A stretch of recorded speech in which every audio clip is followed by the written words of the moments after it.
ほっぺです。今回はモードと性のプレゼンテーションを始めます。音楽の創作の現場において、コンピューターって今や当たり前に使われてると思うんですけど、ダンスの創作の現場ではどうでしょうか？私がダンスのコンピューティングに携わる中で、たびたび言われるのが、やっぱり生の舞台よりもリアルに描けるとか、情報が少ないとか、よく言われます。でも、これだけ AI が進んでいて、現場でコンピューターを使わないわけにはいかないわけですから、専門的なベンチからダンスのコンピューティングについて解説したいと思います。本論文では、デジタルにおけるダンスの定義っていうのを、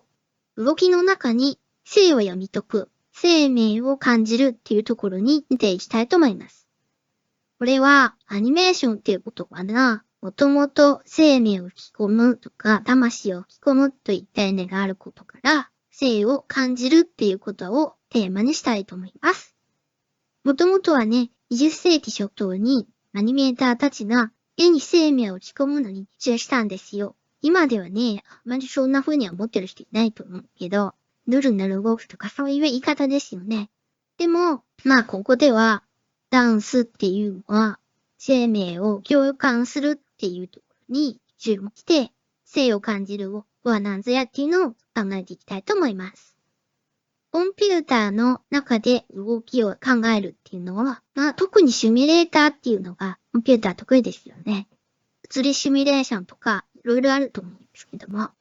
人工生命って呼ばれる研究領域があって、この人工生命、A-Life とも言いますが、これは生命原理をアルゴリズムとして体現して、生命的な振る舞いを研究するジャンルで、原理的に生命的であるかどうかが結構重要なんですよ。でも今回は見た目が生命っぽい生を感じるっていうところにフォーカスしたいので、人工生命の研究とはちょっと線引きをしたいと思います。まずタイトルに使用しているノードっていう言葉なんだけど、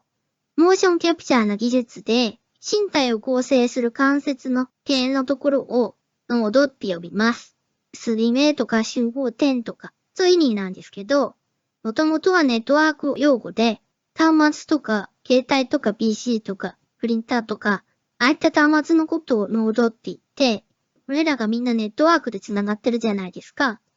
ノードっていうのはネットワーク化された点群って言ったらいいと思います。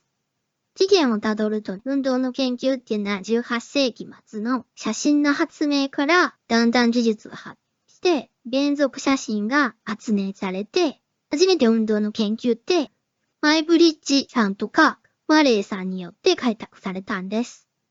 二人は手法がちょっと違ってて、マイブリッジさんっていうのは連続写真で、マレーさんっていうのは、一枚の絵の中に影分身みたいにたくさん像を写すのが得意だったんだけど、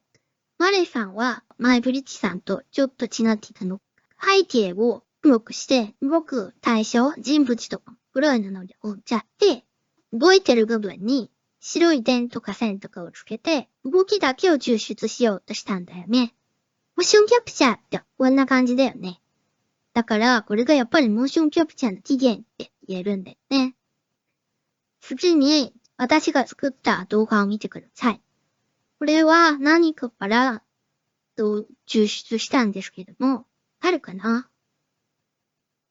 これは、二人のコミュニケーションを単純化してノードに取り出した。なんかちょっとダンスっぽいと思って。ノードに性を感じるっていうのは、やっ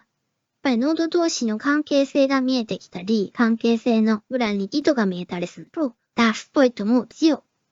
で、それを決定的にしているのは質だと思うんですよ。そこで、動きの質の研究っていうのがあります。これは、ルドルフ・ラバンっていう寄付法を考えた人がいて、ラバノテーションっていう絵なんですけど、こっちはモーションキャプチャーの世界でも結構有名で研究されたんですが、動きの質っていう方を特化して研究したエフォートっていう寄付法も実は作ってたんです。もともとのノーテーションとエフォートはセットで使ってたんですけど、しかっていうと心理学の方で発展していくんですけど、心理学の方では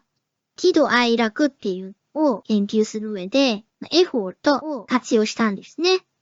でも、ドルフ・ラバンさんが考えたバッピングだとちょっとコンピューターに入れたとき合わないねって言って、結構簡略化したモデルがあったんで、これを紹介したいと思います。バイオモーションラボを作ったシミュレーターで、これは性別、体重、緊張、幸福感っていうのをスライダーに振り分けてあって、これを動かすと、そういう風に見えるんですよ。から、緊張感が高いか、リラックスしてるか、とか、なんかハッピーかなのか、悲しい感じなのかを、スライダーで動かすと、そういう風に見えるわけ。痩せた女性がハッピーとか。これ複数重ねてもそういう風に見えるんですけど、これって動きのほとんどの質って、点と点の間の関係とそのスピードとちょっとしたリズムで結構ほとんど変わっちゃうっていうところですよね。だから、ロードにおける動きの質っていうのは、こういったスピードとか感覚とかのちょっとした差で全部コントロールできちゃって、こういうのって全部アルゴリズムで組めちゃう。つまり、動きの質ってアルゴリズムで書けちゃうんじゃない。で、ノードっていうのは、さっきから点で表現してるんだけど、コンピューターの中では、面積とか体積とかないわけだから、何にもない動きだけがあるっていうだと思うんです。例えば、魚とか鳥とかの点群とかと一緒で、わーって動いている感じのイメージしてもらったらいいと思う。でも実際のところは、人間に見えるように、ちょっと点を大きくして見せてるっていうことなんです。コンピューターの中って表現がいろいろ自由になって、こういった点を大きくしたりとか、また時間軸上も移動できちゃうっていう利点があるんです。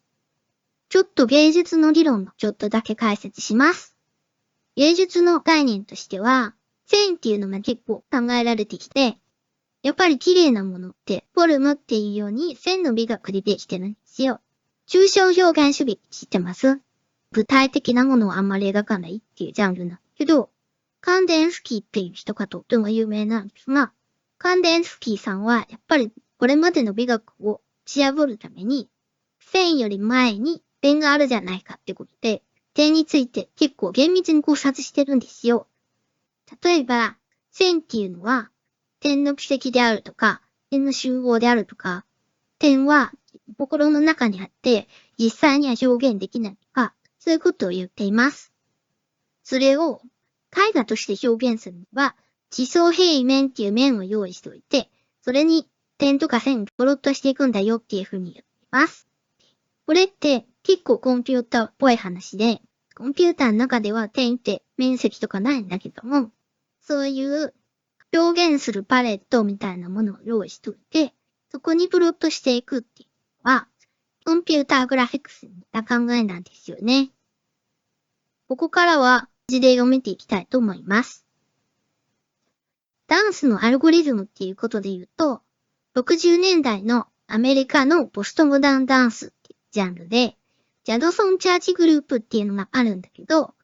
そこではステージみたいなものを否定して、街中で踊ったりとか、これまでのダンスの会に逸脱しようっていうことを始めるんだけど、そこで多く用いられたのが、ルールベースの振り付けで、結構ゲームっぽい感じで振り付けをするんですよ。で、中でもシモーヌ・フォルティっていう人が、かなりアルゴリズムダンスって感じなんです。今ちょっと見てもらってる、これスクランブルっていうパターンですけど、ダンスコントラクションっていうシリーズの主にエクササイズで使われるシンプルな動きのルールをみんなが同時でやるとこんな感じの動きになるよっていう振り付けなんです。ここで結構重要なのが振り付けの中にその一人一人のフィードバックを大事にしよう。だから右側に人がいたら逃げましょうとか、そういうのって普通振り付けについてなくて、振り付けを呪術つなぎに覚えていって、それをリプレイするっていうのが普通ダンスで、即興って言っても、ある程度決まった範囲の振り付けを選べるっていうのが、それまでの即興だったんだけれども、シモーヌさんの振り付けは、フィードバックの方を結構重視しているところが特徴なんですよ。これってコンピューターシミュレーションってすごく似て、この後、フィジカルコンピューティングっていうジャンルで、厳密にこれを研究した人なんかもいたりします。これが面白いのか、新しいコンピューターの原理を考えるワークショップを、クリエイティブコーディングワークショップの中で、オラン・レビンさんが実際このダンスをプログラマーと一緒にみんなで実際にやってみようってアルゴリズム自体になってみてコンピューターの原理を考えよう。これってダンスが一つ演算方法で成り立つ可能性があるっていうことを言ってるとも言いますね。次にダンスの動きをコンピューターに記録できるってことはアーカイブっていうのも広がりを見せていくと思います。ここでインタラクティブなアーカイブの紹介を一つしたいと思います。シンクロナスプロジェクトっていうプロジェクトがあって、振付家のウィリアム・フォーサイスさんが中心となって、いろんなエンジニアとかを集めて、視覚的な表現をもう一回考えるっていうプロジェクト。2009年に始まったんですけど、もともとは、ワンフラットシングスっていうステージ作品があって、これをもとにいろんな表現を考えていくってものです。基本的には、オリジナルの作品を拡張して再加工するとはしないで、リソースに翻訳的に別の方法で表現できないかっていうプロジェクトですよね。で、中でもちょっとすごいが、もともとは映像の中でダンサーがどんな動きをしているかとか、ダンサー同士がどんなコミュニケーションをしているかっていうのを図式化するとこから始まったんだけど、だんだんダンサーの姿とかもなくなってる映像とかも作り出しちゃって、最後には、夫にその振り付け方法だけ教えて、自動的に延々にダンスを踊りつけるっていうアプリケーションとかまで作っちゃったんですよ。それとか、全然空間とか時間を超越しちゃった、全く見た目違うようなアニメーションを作って、でも、オリジナルのリソースは一緒なんですよね。だから、さっき述べたみたいな、時間とか空間とかを全然違う風に変換して表現することもできちゃったよっていう事例だと思うんです。このプロジェクト、結構盛り上がって、一応このワンフラットシングスの研究は終わるんだけど、モーションバンクっていう新しい組織を作って、違う作品をデジタルアーカイブでどんどん作っていこうっていうことを始めます。そのモーションバンクと同時並行で行われたコレオグラフコーディングラボっていうのがあって、これはこれまでダンス作品の新しい解釈としてのビジュアル化だったんだけれど、創作の段階からもうコンピューターを入れていったらどうかなっていうのがこの時始まります。だいたい2010年ぐらいの映像に出てるみたいに、いろんな機材を体にくっつけたりして創作しています。ほぼ同時期に日本でも活動がありまして、私が関わっていると、Reactor for Awareness in Motion RAM というプロジェクトです。こっちは最初からモーションキャプチャーシステムを作っちゃって、それを自由に扱いら作っていて、その上でワークショップ的にみんなでいろんなことをやってみようっていう風なプロジェクトでした。安藤陽子さんと山口情報技術センターのICAMインターラボが共同で開発したプロジェクトです。コンピューターを使うと定量的に運動の計測ができるっていうメリットがあります。情報処理を可能にしたのはデータが緻密に計測できるっていうところなんですよね。そうすると量が比較できるようになるので、例えば A さんと B さんがどれだけ違うかとか、前回と今回がどれだけ違うかみたいな瞬時にグラフでわかるみたいなのもやっぱり得意なんです。また、検索能力が高いんで、これまでやったことがどんなことだったかとかっていうのをパッと相当できたりするところが重要なんですね。でも具体的に他に何ができるのっていうところで、先ほど紹介したラムのプログラムの中から紹介したいと思います。まず LINE っていうプログラムを紹介したいと思います。これはウィリアム・フォーサイスのインプロビゼーションテクニック CD ロムが昔あって、それがダンサーの即興のためのエクササイズとして作られたムービーなんだけど、これの第一章のとこで空間に点と点を置いて線を引いてみましょうっていうエクササイズがあって、ここを参考にして、体から伸びる線って作って、これを自由に付け替えたり、ちょっと曲げてみたりができるようにしてみました。その時作ってみて分かったことが、線のしなりっていうのをパラメータで変えれるんですけど、竹ひごみたいな感じですよね。今までダンスの質感って口でしか表現できてなくて、教える時にはちょっと見せられなかったんですよ。だって頭の中にあるイメージですからね。でも、コンピューターの中で具体的にこんな感じなしなりっていうのが作れちゃったので、教えてもらってる側がビジュアルで勉強できるっていうところが重要なんですよ。次に、チェーンっていうプログラムを紹介します。パントマイムとかで見えない風船とかを表現すると思うんですけど、これでも実際のところ本当に物理計算してみるとどうかなっていう。もしも重たいチェーンが重さが全然なくて宙をふわふわ風船みたいに浮いてるとしたらどんな動きをするかなっていうと、実際現物がないから想像しにくいんだけども、コンピューターの中だとバッチリそれできちゃうんで、ふわふわ動く鎖が一手にもしついていたら、どんな風に鎖が動くかなっていうのを実際見ながら試せるんですよ。そういうものが例えば腕について動くは、動く方もイメージが豊かで動きやすいっていうことが分かっています。次にモンスターというアプリケーションを紹介します。モンスターっていうのは、モーションキャプチャーで体を構成している棒のところを配置を入れ替えちゃって、自分がイメージしている体とはちょっと違う形にしてしまったときどうなるかな。やってみると、自分の体だっていう意識はすごくあるんだけど、全然コントロールできないっていうものが出来上がります。こういう体験って、右手を動けと思ったら動くものだから、疑ったことないんですけど、私たちって体が思うように動かないっていうことをほとんど体験したことがないので気づかないんですけども、こういうアプリケーションを通すと自分の体の動きってこんな動きだったんだって気づける優れたシーンです。最後に未来予測っていうのを紹介します。これは、台風の予測とかって今までこんなスピードで来たから明日にはこの辺に台風いるでしょうみたいな感じで日を追って予測するじゃないですか。それと同じで、ちょっと前の私と今の私を比較して、同じだけ未来のとこに点を置いてあげられれば、未来予測になるんですよ。結構ぐちゃぐちゃになるんですけども、これをやってみると、みんな体が軽くなったって教えてくれます。